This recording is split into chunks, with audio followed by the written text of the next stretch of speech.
Tu has sido de mala parte. No, no.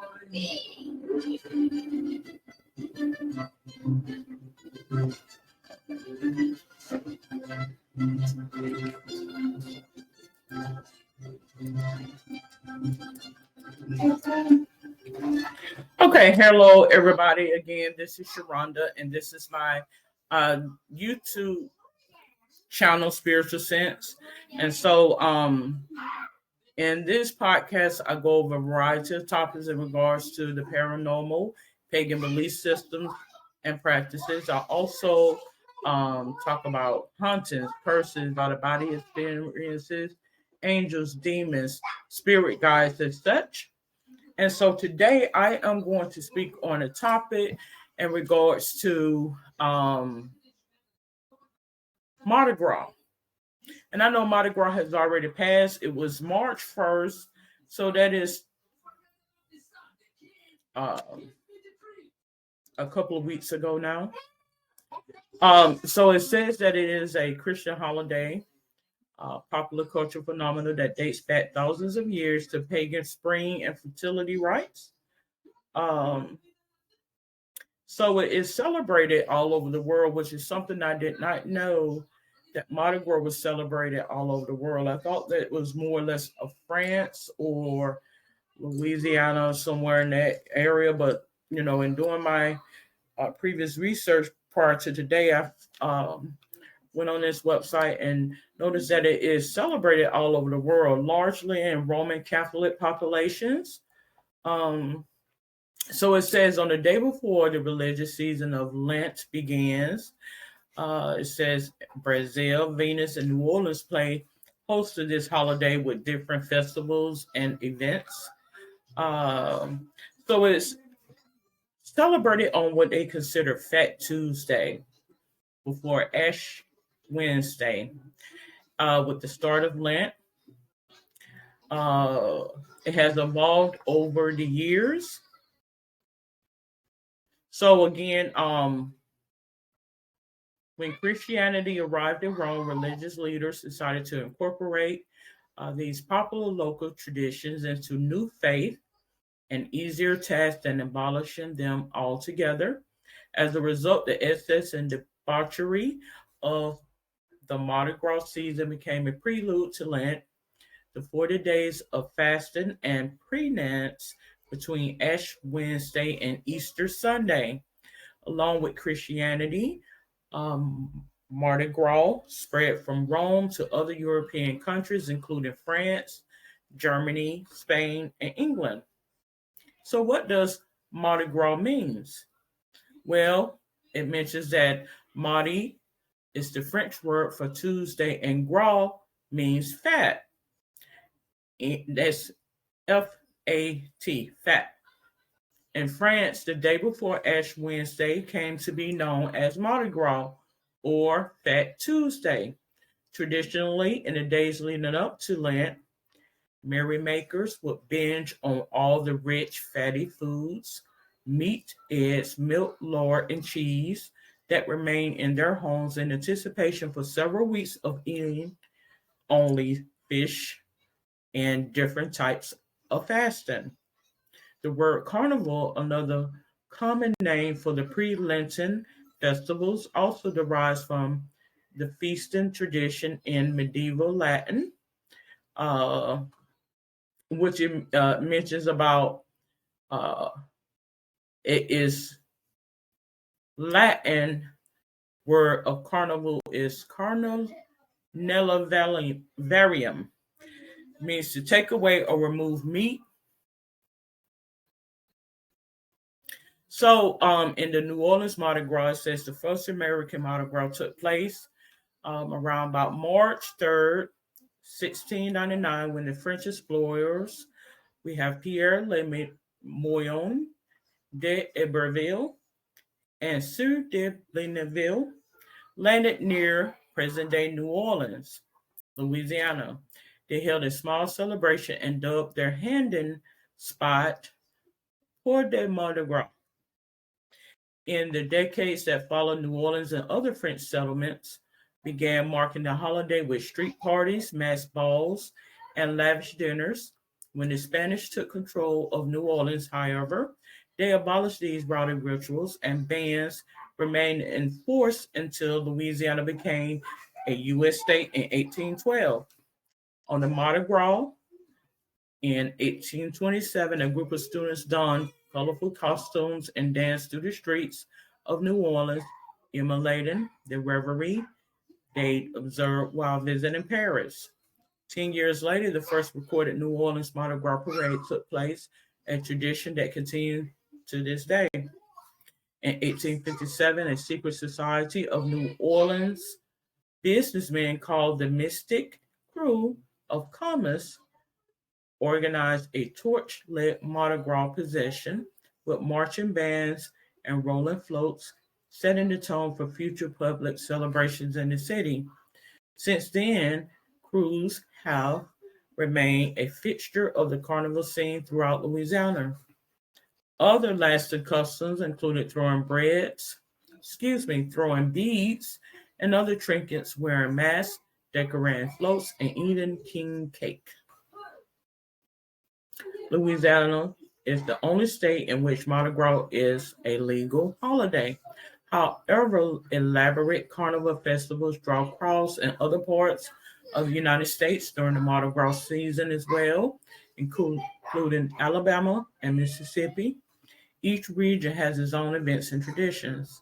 So Mardi Gras, in regards to around the world, is said across the globe, pre-Lenten festivals continues to take place in many countries with significant Roman Catholic population.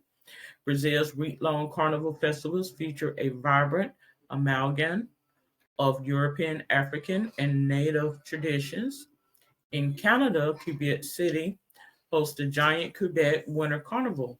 In Italy, tourists flock to Venice Carnivale, which dates back to the 13th century and is famous for its masquerade balls. Known as Carnival Fasching or Fasching, the German celebration includes parades, costume balls, and a tradition that empowers women to cut off men's ties. For Denmark's Fastavian, children dress up and gather candy in a similar manner to Halloween, although the parallels ends when they ritually flog their parents on Easter Sunday morning. So I honestly feel as though, and this is no offense to anyone that is out there that may be listening in or viewing my presentation. I do feel as though when you begin to look at things on a bigger scale, you will notice that some things are being done under the guidance of a spirit, a rebellious spirit. So I feel as though these are the rebellious spirits that are mocking the mindset or the order or authority in the sense of an anarchy, like um, to expose hypocrisy is what I feel. We all will go through this in life. This is normal. We all will be a rebellious team. We may not go out and, you know, perform such acts as such, but this is basically what that is. Um, as I mentioned before, when I mentioned about the different things that happens mentally, and I'm gonna give you an example as what I mean. So I was watching a program earlier today, as I always do, and the program was Strange Addictions. It was a program where many people had strange addictions. One person had an addiction to eating dirt. One person had an addiction to smelling, the smell of a doll head, things of that nature. And it became apparent to me, some years ago, because I used to watch this, it was called something else years ago when I used to watch it more regularly. But I used to sit and say to myself, this is somebody that's just trying to get some attention. They just want to get on TV and things of that nature. And that's when, as I've gotten older, that's when God revealed to me these are taunting spirits. The person may be aware that they are attention seeking, but somehow they cannot control it. Like they may not necessarily be out of control, but they are aware of what they're doing, but in an instance they cannot control it. Like it say, it's some type of compulsion. And on my conquest of having my own, you know, I think we all will be OCD about something. God is trying to convey something to us.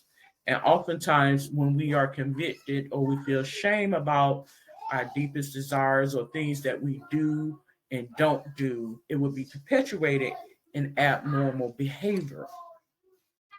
So I feel as though this is what this is. This is God making you aware that this is what is being spoken but not said. And many people just write it off and just say, okay, whatever. And, could it be very well something mentally or perhaps something physically going on with the person? It's spiritual more so than you would know. So this is the reason why a lot of times people want to associate certain things to physical or mental. But ultimately, I honestly feel as though it's spiritual. It's your own spiritual thought process that is being manifested in this abnormal behavior. It's a saying is using tact with saying something else. And oftentimes when a person feels judged or shamed about something, it will manifest itself in these type of behaviors, is what that is. It is a attention seeking spirit. Attention to something that is going on. Now, I'm not one to judge because I do feel as though, we all have a little OCD about something, a pet peeve about something, something that triggers us, something that just sets us off. We all feel that way. Some people, it may be smells. Some people are certain smells set them off. Some people, visual, the way certain people look set them off. Some people with their sound sets them off. Whenever they hear certain sounds, it sets them off. What I feel may set them off, or what So this is basically what that is. And the reason why I know these things is because even in my own sanity, I ask God, well, what is this? And He does speak to us. He does. And many of times when you are not as communicative about things, it will present itself. It will present itself to you when a person is not that communicative. It's the spirit speaking for you. And it may be abnormal to certain individuals who's not conditioned to think as such. But to those who know, would grasp what that is. So I felt the need to do this presentation on Mardi Gras, getting back to this. So I feel as though this is something that happens on a hallmark or master um, way to bring awareness to a cause or to bring awareness to whatever the case may be. Some things you don't just come right out and say. God will have it to where certain people will understand what that is. In their due time will they be able to grasp what that is. And some people may not. Okay, so I am going to close out this presentation of spiritual sense, uh, speaking about Mardi Gras as well as abnormal behaviors. Now, this is not to be offensive to those who celebrate Mardi Gras or indulge in Mardi Gras and things of that nature. No, no, no, no, no, no. But you would know what that is. Those are spirits that have been summoned. You're feeling the energies of a time and a space, from a time and a place, from a different time and space. Okay. All right. So if you have any questions, comments, or suggestions, you're more than welcome to comment below. Until then, you have a safe and wonderful day. Good day.